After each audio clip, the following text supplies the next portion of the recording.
creo que esto que vamos a conversar esta noche es parte de todos, y me incluyo, porque por más que sea terapeuta, también atraviesan situaciones de presiones de tiempo y de estrés, y lo importante que quiero compartirles son las herramientas que aplico en mi propia vida y también en cada uno de mis consultantes, que les permite tener el dinamismo y la facilidad de hacer los cambios para vivir de una manera más saludable. Bueno, soy Patricia Ulrich, quizás algunos de los presentes ya me conocen. Me sostiene teóricamente la psicología social. También he hecho entrenamientos de coaching. Hace 10 años atrás fui la que traje programación neurolingüística y coaching ontológico a Crespo, algo que parecía muy raro. Quizás hoy en el espacio del centro comercial hay cosas que se están dando como curso y que yo ya veía que era algo que Crespo necesitaba conocer hace 10 años atrás, en 2007, cuando lo traje. También en esta ciudad fui la primera escritora de Completa tu Sueño, un libro de autoayuda, que ahora se está haciendo la tercera edición. Y bueno, me fui enriqueciendo así de otras técnicas que eran importantes para atravesar los desafíos que tenemos hoy, que son las situaciones estresantes, pero que si tenemos las herramientas para salir de ese lugar, salimos fortalecidos y salimos con grandes aprendizajes. Las situaciones de estrés es algo natural que como seres vivos vamos a vivir, y también lo incluyen a los animales.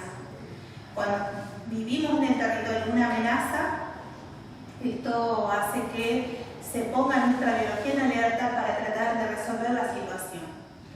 El tema es cuando nos quedamos en la situación porque nos sentimos superados, o no vemos la salida, o lo percibimos de una manera tan extremista que nos anulamos. Y es ahí donde caemos en situaciones de ansiedad, de miedos, o la depresión cuando nos quedamos en situaciones del pasado que no podemos cerrar.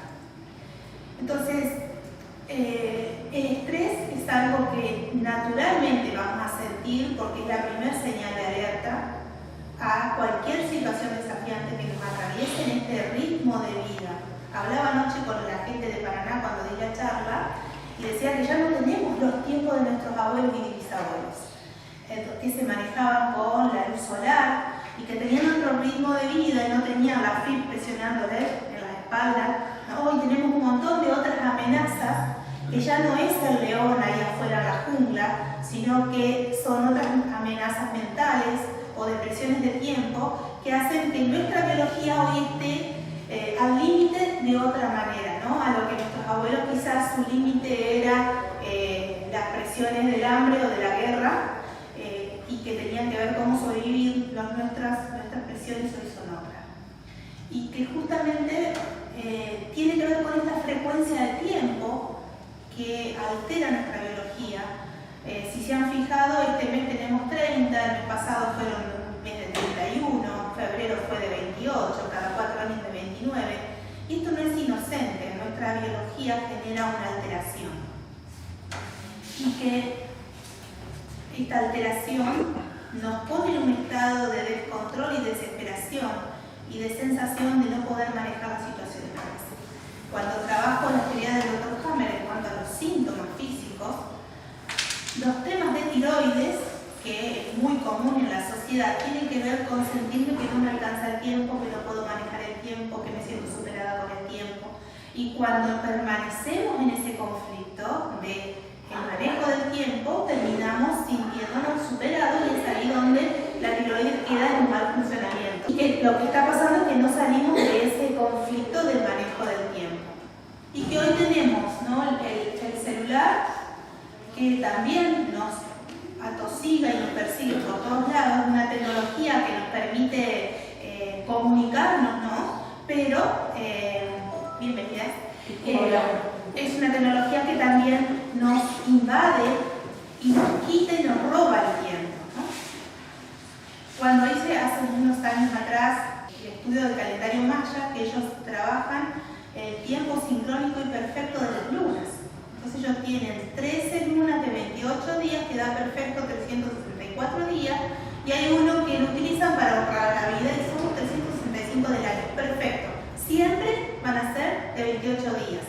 Entonces es el ritmo biológico. Si vamos a la gente del campo, no se maneja con el calendario gregoriano que tenemos del almanaque para sembrar, se maneja con las lunas, porque eso es lo que hace crecer al ritmo de la naturaleza. Y nosotros somos parte de esta naturaleza, pero cuando estamos en este tiempo alterado, genera que nuestra biología no funcione y perdemos también la percepción de la realidad, comenzamos a distorsionar. ¿Y quién es quien distorsiona más nuestra percepción de la realidad? Es la mente. Y cuando se va del eje, los pensamientos automáticos nos llevan a estados de negativismo, de pensamientos derrotistas, extremistas, y hace que inventemos al león ahí afuera, o al tigre, ¿no? Es como que la mente tiene la capacidad de pensar, crear soluciones, pero también se puede ir a crear pensamientos de amenaza. Y es esto la gran diferencia entre emoción y estado de ánimo. La emoción es inconsciente, aparece abruptamente para marcarnos una señal de alerta y protegernos y actuar en la situación. Y el estado de ánimo lo creamos nosotros desde cómo funcionamos en el pensamiento y la comunicación, el diálogo privado con nosotros mismos. Ese estado de ánimo, si no se modifica, si no modifico la forma de juzgar la vida, de cómo la interpreto y cómo digo que la veo, creamos estados de enojo, de ansiedad, de miedos, de desesperación, que no son reales. Porque si yo cambio la forma de interpretar o de juzgar la vida, cambia la forma de sentirla. Y eso es clave en cada uno de nosotros, poder generar ese proceso de cambio. Esto de que a primera o me enseñaron a juzgarlo como malo, hace que enseguida me ponga en la situación de defensa frente a una amenaza que yo juzgo como malo. Si tomo una distancia y puedo percibir la situación de otra manera, de una manera más amable, hace que pueda conectarme con los recursos para resolverlo. Generalmente cuando el paciente viene a la consulta de coaching, viene con el problema que no le encuentra una solución. Y en el espacio comienza a descubrir otras formas de verlo y otras formas de resolverlo. Y accede a recursos que en realidad tiene y que no estaba viendo porque justamente su forma de ver la situación lo bloqueaba. Permanecer en el bloqueo hace que después nuestra biología permanezca en crisis y nos desgastamos. Por eso es tan importante cuando nos sentimos superados y no le encontramos una salida, buscar una asistencia terapéutica que me permita ver lo que no estoy viendo para encontrar la salida y poder resolver las cosas de la manera más fácil y más rápida, porque vamos a ahorrarnos bienestar y cuidarnos de la salud. Entonces, mis aportes siempre van hacia que puedan prevenir el crear síntomas cuando hay opciones más fáciles de resolver la vida y que habitualmente no nos enseñaron. Entonces, tenemos que aprender a simplificarlo, que lo que no sabemos, poder aprenderlo y aplicarlo para darnos la oportunidad de tener otra calidad de vida. Entonces, dentro de esta percepción de la realidad, tenemos que tener en cuenta que nuestra percepción no es absolutamente la real. Esa percepción está alterada por la forma de educación que tuvimos, por las creencias que nos transmitieron, por cómo me paro a verlo, porque yo a ustedes lo estoy viendo de esta manera. Pero si yo me parara en el fondo, voy a ver otra realidad. Y así se trata de la vida, donde nos paramos y cómo la miramos, estamos diciendo que la realidad es esto, y a veces creemos que eso es la absoluta realidad. Y a veces no es la mejor manera de estar viendo la realidad. Entonces es importante aprender a cuestionar esa realidad. Y en esta frecuencia de tiempo vivimos en automático. Y cuando estamos en piloto automático estamos en el mayor peligro. Porque los sensores que el inconsciente tiene para defendernos funcionan solamente cuando estamos en el tiempo presente. Y cuando estamos en piloto automático, yo estoy o acelerado en algo por allí adelante, sin ver lo que estoy haciendo aquí, o conectado con un pasado, un problema que todavía no lo resolví, o no lo puedo cerrar, no lo puedo comprender, no lo puedo aceptar. Entonces, cuando estamos en ese vaivén de pasado-futuro,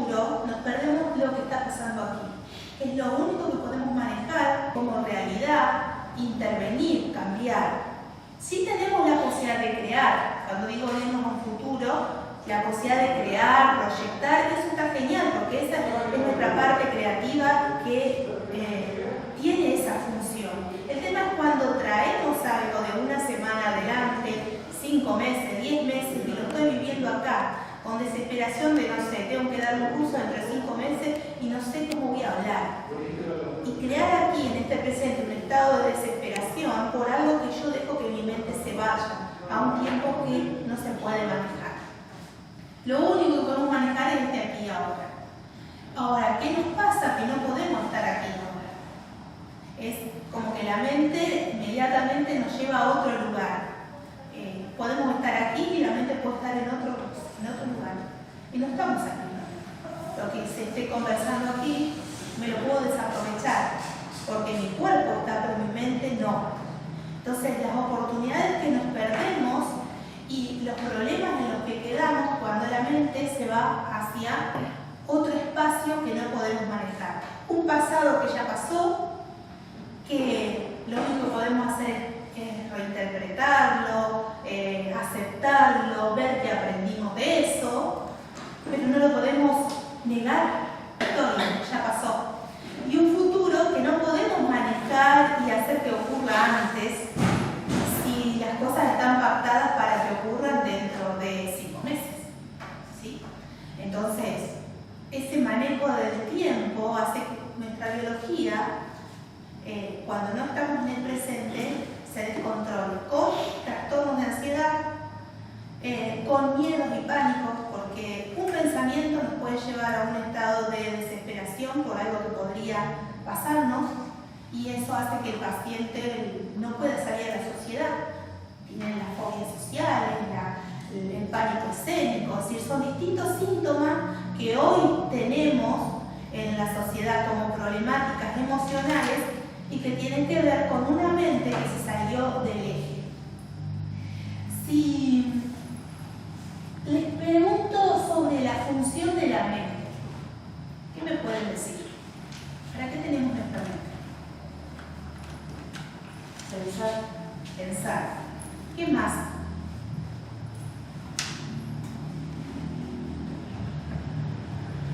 Ser coherentes con los pensamientos. Sí, eso sería hacerla que funcione en el centro, ¿sí? También están los recuerdos, ¿sí? De eso que en el pasado me ocurrió, si yo aprendí, puedo traer ese aprendizaje porque me puede servir en este presente para algo parecido que tengo que resolver. También está la parte, a la hora de pensar, es el pensamiento creativo. Proyectar. Sí, y proyectar, ¿sí? Todo lo que quiero lograr. El tema que también, cuando se sale de eje, la mente se va a los pensamientos derrotistas, negativos, que son las distorsiones cognitivas. Y que también tiene la mente la habilidad de hacer eso. El tema es que hay algo que no está en su eje que hace que nos quedemos en unos pensamientos automáticos, negativos, que nos sacan fugaces y tenemos miles por día. Imagínense si nos dejamos llevar por uno y le empiezo a dar poder en el sentido de darle observación, importancia, y me dejo llevar y me va a llevar para otro, y me va a llevar para otro, y vamos a quedar enredados en un laberinto de pensamientos automáticos y nos quedamos ahí, con múltiples síntomas, como que el corazón se dispara, con que se me retuerce el estómago, con que empiezo a tener gastritis, y son pensamientos automáticos a los que yo empiezo a darle poder. Los pensamientos negativos o la forma de pensar en negativo también es algo que a veces hemos adquirido en nuestro núcleo familiar, como hábito. Si tuvimos un papá o una mamá que tenía una autoestima baja o tenía pensamientos hacia el pesimismo, que todo lo veía con ese filtro, es como que como niños que fuimos, observamos ese modelo y a veces lo terminamos imitando, ¿no? Hasta que no nos cuestionamos de dónde me pasa esto, que no puedo salir de esta dinámica, y digo, no, esto lo quiero cambiar, y podemos envejecer y morir en esa misma dinámica de vida. Entonces, todo lo que estoy diciendo es que cuando podemos tomar conciencia, revisarnos y cuestionarnos, ahí es donde podemos empezar a cambiar. Y cuando les pregunto sobre la podemos dejar que la mente deje de pensar. No. Es como sería pedirle al corazón que deje de bombear la sangre, porque su función es esa. El tema es que tenemos que encontrar métodos que nos permitan que la mente no sea la que maneje nuestra vida. Que no somos ese pensamiento, no soy esa emoción, no soy ese dolor en el estómago, soy mucho más que eso. Pero la mayoría de las personas se quedan en que eso es toda su vida y quedan como enredados en esa forma de percibirse y de sentirse como superados. Les voy a dejar un ejercicio para que podamos cada uno chequearnos qué nos pasa en un minuto. ¿Sí? Este es un ejercicio de una de las técnicas que les voy a contar hoy, que hacen que el alumno pueda practicar a ver qué le pasa en un minuto conectado con la respiración, a ver si logra un minuto estar solo en la respiración o la mente la lleva a otro lugar. ¿Sí? El ejercicio se trata de esto, que si la mente se va a un lugar, traten de volver a la respiración. Y a ver cuántas veces la mente quiere llevarlos a otro lugar, a un pensamiento de algo que van a hacer después, de algo que le quedó pendiente, lo que sea. Ese sería el ejercicio. Así donde están sentados, van a cerrar solamente sus ojos y se van a conectar con la respiración. Desde que yo hago el tin hasta que yo vuelvo a hacer el tin. Ese sería un minuto de práctica. Y después me cuentan cómo les fue. ¿Sí? Entonces se conectan con la respiración, cierran sus ojos.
Bueno, ¿cómo les fue en esa práctica?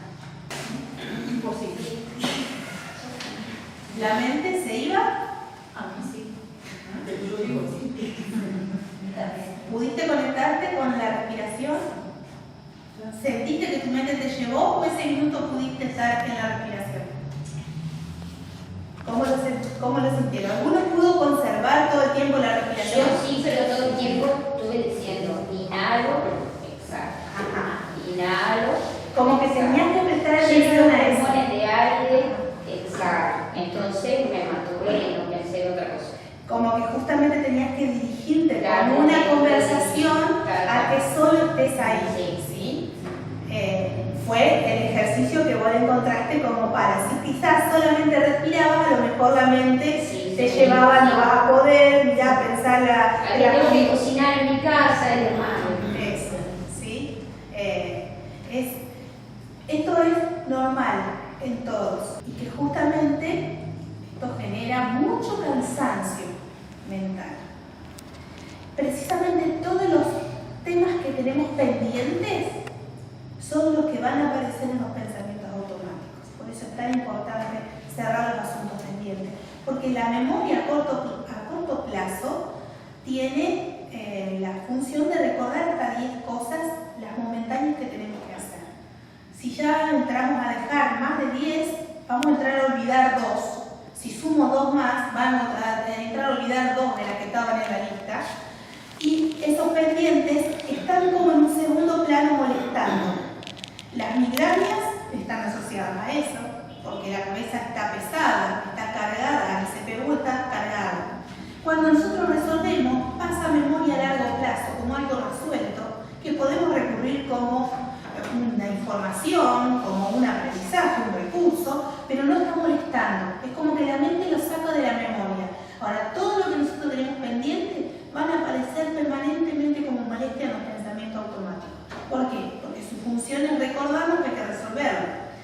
pero una de las cosas que encuentro en los pacientes es su tendencia a la postergación. Y eso es una de las cosas que le complica hasta en el manejo del tiempo. Siento que no me alcanza el tiempo y es porque están con un montón de asuntos pendientes que hace que la mente se les disperse, se divaga, se va por las ramas, ¿no? Porque no está enfocado en lo que tiene que resolver. Y el agotamiento mental, que por ejemplo dentro de las flores de Bach, que es una de las técnicas que trabajo, hay una flor que se llama White Shadow, que es para estas personas que se van a esos pensamientos automáticos, que les generan insomnio, que les generan como un agotamiento mental permanente y no los deja tener como la cabeza despejada para resolver las situaciones. Y es menos energía ocuparnos de resolver que dejar las cosas pendientes. Hay más energía en sostener eso sin resolver que lo que deberíamos ocupar en hacerlo. 2 pasos a veces. Y sostener es estar, como que llevo cadenas pesadas, discos pesados, que me agotan la energía, ¿verdad? Esto de poder llegar al tiempo presente, en el mundo occidental cuesta, porque tenemos un ritmo de vida y una conexión con el hacer que nos ha desconectado de la percepción de lo que nos pasa en el cuerpo, de lo que le tenemos que dar importancia, porque no hacemos un registro de lo que nos pasa. Cuando yo hace como 15 años conocí medicina china y empecé a trabajar con los pacientes con este método, el paciente volvía a la crisis y volvía al síntoma. Entonces fue así que fui buscando técnicas que me permitieran llegar al inconsciente que hacía que la persona caiga siempre en la misma dinámica. Esto hizo que, bueno, después diseñara el método de coaching y encontrara distintas herramientas para aprender a estar en el presente o ser consciente. Entonces el paso 1 que siempre trabajo es escuchar el cuerpo, me traen el síntoma para que puedan aprender qué le está enseñando el cuerpo con esa señal que está dando, ¿no? Y no se imaginaban que esa situación tenía que ver en el cuerpo conectado con tal conflicto. Y termina después transitando un camino de resolución de su vida y de aprendizaje. Dentro de todo esto que sigo investigando, descubrí que hay una nueva técnica que hace 30 y algo de años, aquí en Occidente se empezó a trabajar en psiquiatría y en psicología de tercera generación, que se llama mindfulness. Mindfulness traducido significa atención plena. Atención plena a lo que me está pasando aquí ahora. Eso significa estar en el presente. ¿Y cómo lograr esto? Que justamente es lo que cuando no estamos en el presente nos saca de eje y nos enferma.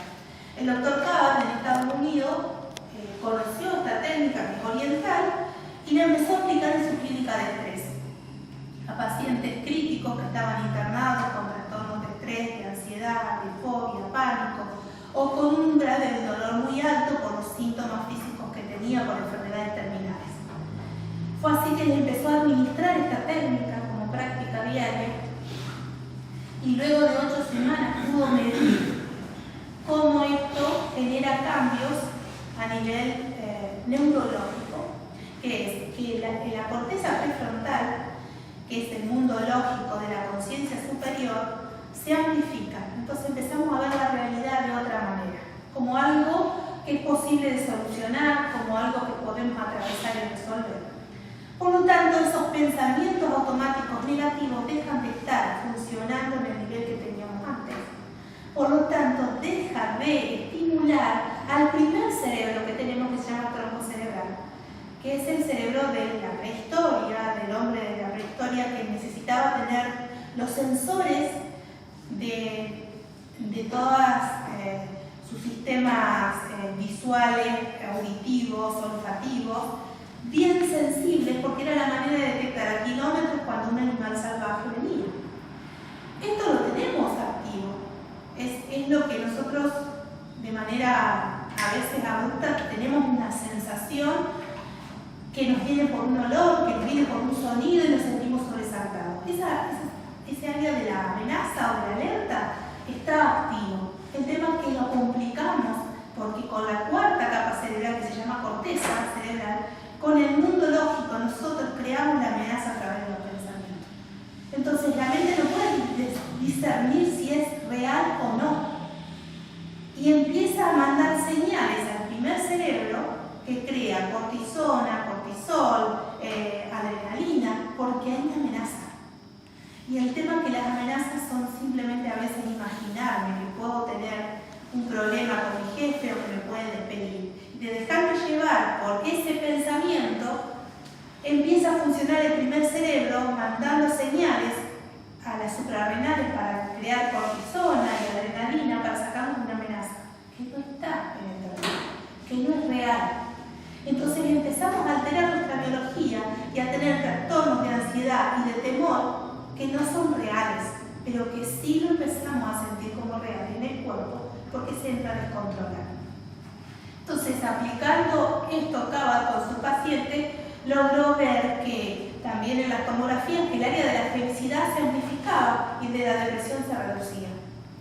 Entonces, imagínense esto como herramienta en cada uno de nosotros, que quizás no llegamos aún a tener un trastorno de ansiedad, aunque hoy está como muy diagnosticado normalmente, porque se encasilla al paciente muy en rótulos psiquiátricos y la pastillita está ahí a la par del diagnóstico.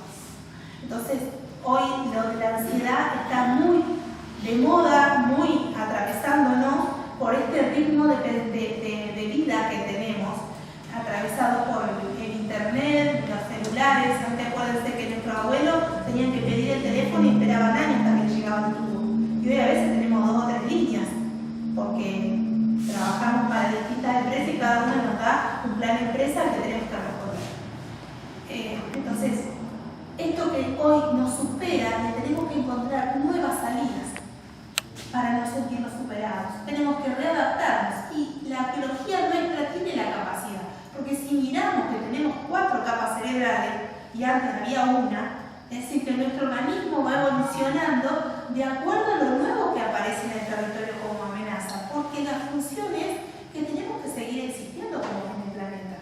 Entonces, nuestra biología se va adaptando a las situaciones amenazantes, pero está bueno que podamos encontrar herramientas con las que podamos salir de esas amenazas que hacen que no tengamos calidad de vida.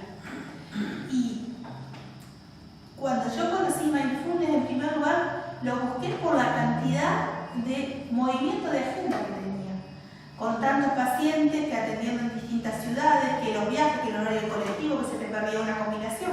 Son situaciones estresantes que escapan a la capacidad de uno de ser organizado, ¿no?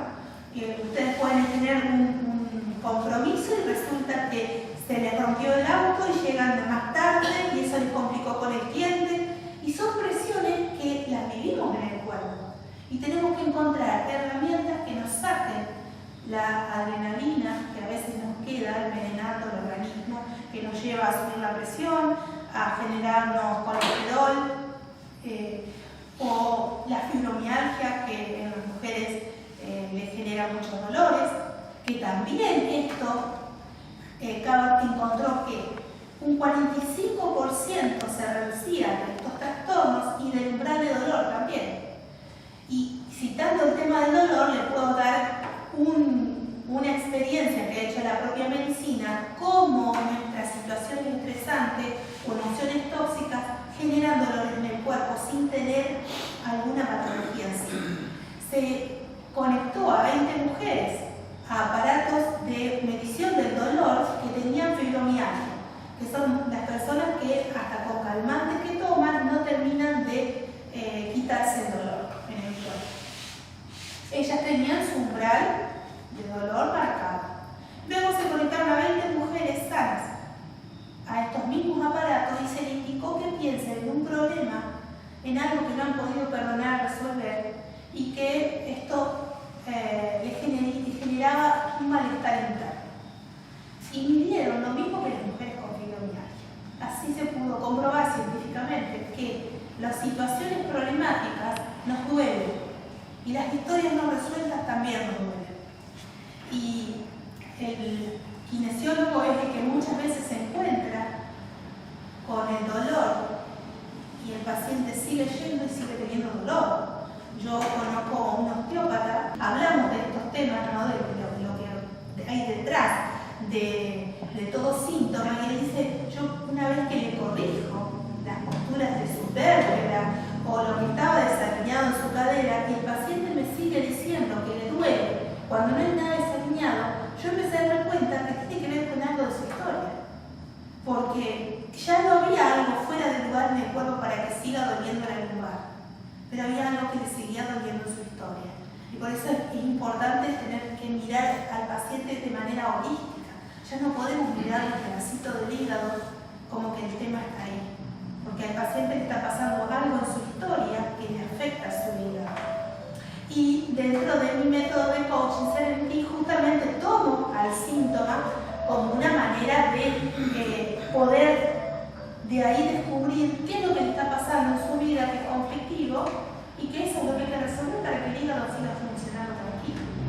Entonces, mindfulness hace que en la práctica diaria de 8 semanas, cada persona puede aprender a que esto sea parte de su vida y que pueda ver la realidad de otra manera. ¿Cuáles son los beneficios de mindfulness? Es que las situaciones de estrés se resuelven y dejan de estar como una molestia, porque somos más conscientes de lo que está pasando. También hace que vivamos en otra calidad de vida, porque la mente es como que se serena, que tengamos mente en blanco, que dejemos de pensar. No, la mente se tranquiliza porque deja de estar en este picoteo de los pensamientos automáticos en negativo. Es un reaprendizaje, pero puedo comprobar que en los pacientes más críticos, con 8 semanas de práctica, había un 45% de menos síntomas y pudo hasta quitarles la medicación, que es algo muy importante de lograr. También hay algo interesante que en mi caso les puedo compartir que generó en mí, que es el estado de ser bondadosa contigo mismo. Muchos de los presentes tienen raíces griegas, ¿no? O italianos o alemanes, y son las razas más exigentes en la formación y en la responsabilidad. Por lo tanto, el automaltrato está como implantado en nosotros, que nos metemos presión a ir a más allá de lo que a veces nuestro cuerpo físico nos permite a veces llegar, ¿no? Si nos descanso no lo permitimos. Y yo como alemana, descendiente alemana, también lo tenía.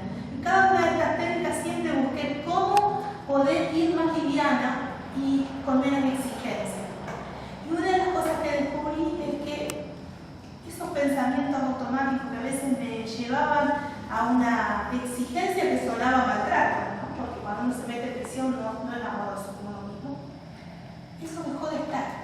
Y yo no hice ningún esfuerzo para decir, a ver, tengo que dejar de pensar de manera exigente o bajo presión hacia mí misma. No, es algo que logré, es algo que justamente estaba buscando dentro de toda la dinámica de trabajo que tengo y de tantas personas pendientes que tengo. Entonces también logramos trabajar la compasión con nosotros mismos, que es trabajar y sanar ese niño interior que todos llevamos adentro, que está lastimado, que hemos tenido historias infantiles a veces no de las más agradables, que no hemos tenido papás muy amorosos o muy pacientes, porque todos venimos de una historia de maltrato o exigencia o falta de cariño, y está bueno poder conectarnos con la posibilidad de sanarnos a nosotros de esa historia que traemos, y que cada uno, papá, abuelo, bisabuelo, hicieron lo mejor que pudieron, cuando habría mejores opciones o más sanas, pero ellos hicieron lo que pudieron.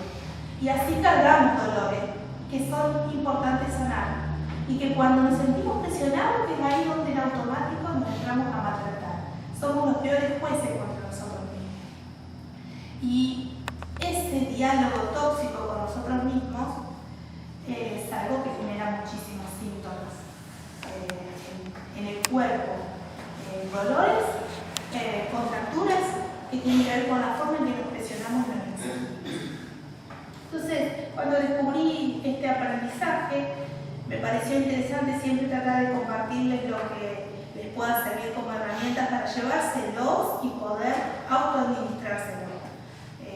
Coaching como diferencia, como método terapéutico, lo que hace es darle herramientas al consultante para que pueda autoaplicarse en su vida y ser como su propio terapeuta, como revisarse todos los días qué necesita cambiar.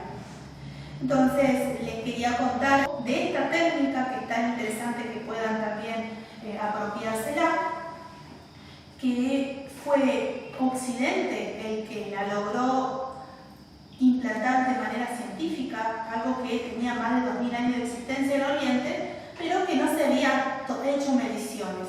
Hoy, desde Estados Unidos, se fue llevando hacia América Latina y hacia Europa esta técnica para trabajarlo en la psicoterapia de estos tiempos de tanta presión que tenemos, donde necesitamos cosas dinámicas que el paciente sienta que puede salir de la situación.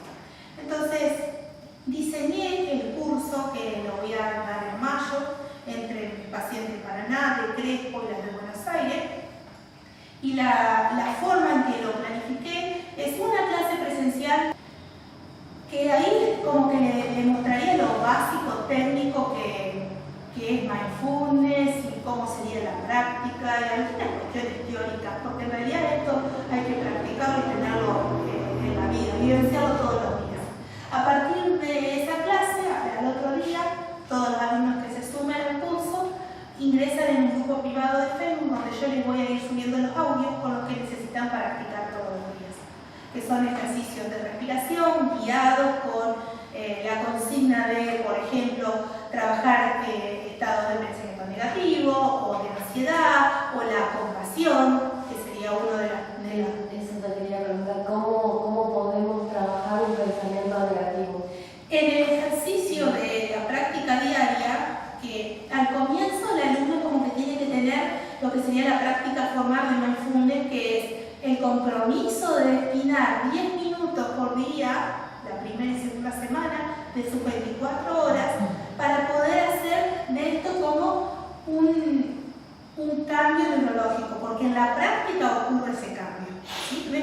Es a través que lo pienso, hago una fuerza de voluntad, no. Es conectado con la respiración y esa guía con mi voz de por más que la mente se fue, vuelvo, ¿no? Y de acuerdo a los temas, uno te va a servir para trabajar la amorosidad con vos misma, que es de la autocompasión, otro para trabajar los pensamientos que te llevan a estado de ansiedad o de miedo.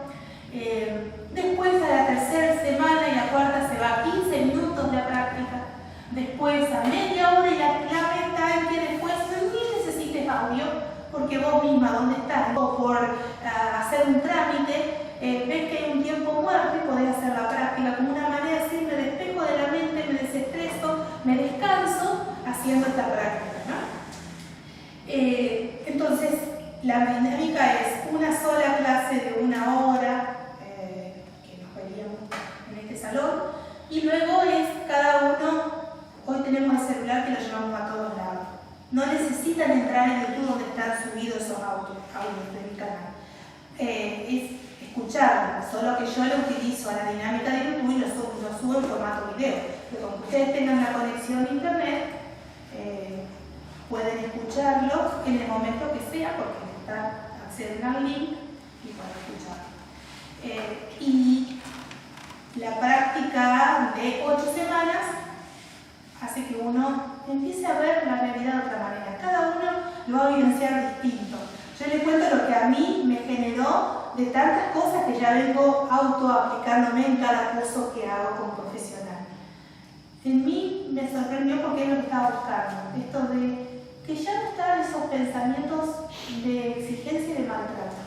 Como que pasaban situaciones y las resolvía, pero sin reprocharle nada, que habitualmente en automático se nos sale, esta exigencia, este reproche, este automaltrato, que a veces nos sorprende a alguien hablándonos agresivamente y lo que no percibimos es que los mayores agresivos somos nosotros. Son más hirientes con lo que nos decimos que a veces lo que el otro dice. Entonces les dejo la inquietud a quienes quieran sumarse y después en el foro cada uno si quiere participa o no, simplemente entra, hace su práctica diaria, si quiere puede hacer una consulta privada de algo que le está generando o quiere compartirlo con los compañeros, lo puede hacer. Van a estar integrados mis pacientes de Crespo, de Paraná, conocidos que me siguen también por internet, pacientes que atiendo por internet, por los de Buenos Aires, y van a estar todos reunidos como para que puedan llevarse esta técnica para aplicárselo todos los días de su vida. Y después hay otra práctica que se trata de mindfulness informal, que es caminar caminando, comer comiendo, es decir, el acto diario, hacerlo con conciencia. Eso sería practicar mindfulness de manera informal. Aquí hay otro beneficio.